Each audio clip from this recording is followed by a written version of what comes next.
Hi friends, welcome to Swami's kitchen.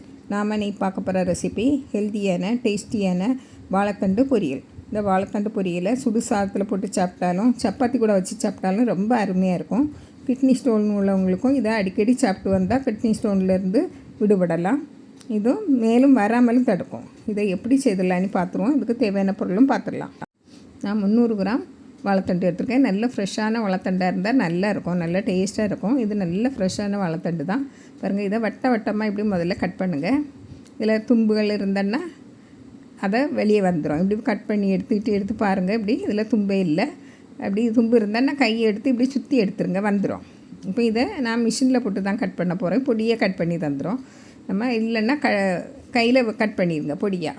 இது இப்போது இதை கட் பண்ணி மோர் தண்ணியில் போட்டுடணும். அதாவது மோரில் கூட கொஞ்சம் தண்ணி விட்டு அதில் போட்டு வச்சுருங்க.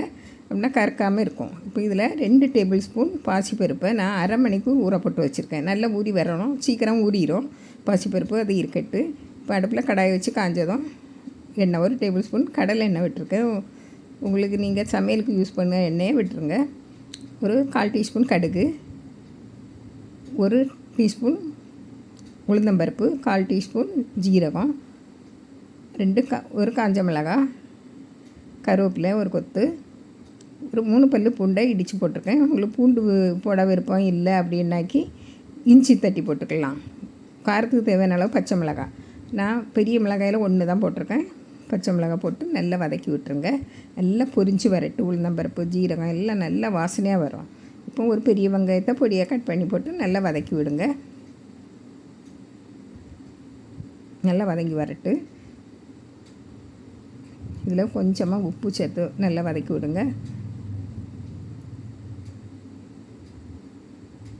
பாருங்கள், கொஞ்சம் நல்லா செவந்து வந்த உடனே நம்ம வாழைத்தண்டை போட்டுடலாம்.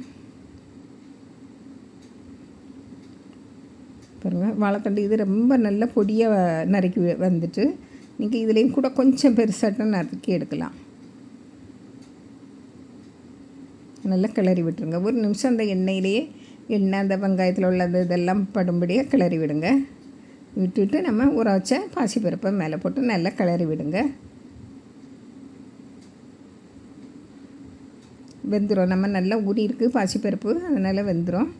கொஞ்சமாக தண்ணி, நம்ம வாழைத்தண்டில் தண்ணி வந்துக்கிட்டே இருக்கும். அதனால் கொஞ்சமாக தண்ணி விட்டு மஞ்சள் பொடி, கொஞ்சமாக உப்பு. நம்ம ஏற்கனவே வெங்காயம் வதக்கும்போது உப்பு போட்டோம், அதனால் பார்த்து போட்டுவிடுங்க.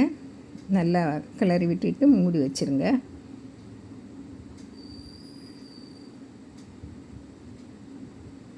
மூடி வச்சு இடையிடையே கிளறி விட்டுடுங்க. 2 நிமிஷத்துலேயே நல்லா வெந்து வந்துடும். பாருங்கள், தண்ணியெல்லாம் வற்றி இன்னும் கொஞ்சம் தண்ணி இருக்குது. இன்னும் கொஞ்சம் நேரம் வேகட்டு.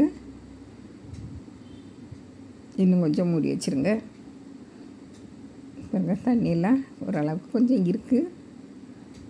இப்போ நம்ம தேங்காய் ஒரு 1/4 கப்பு துருவன தேங்காய் போட்டுருங்க.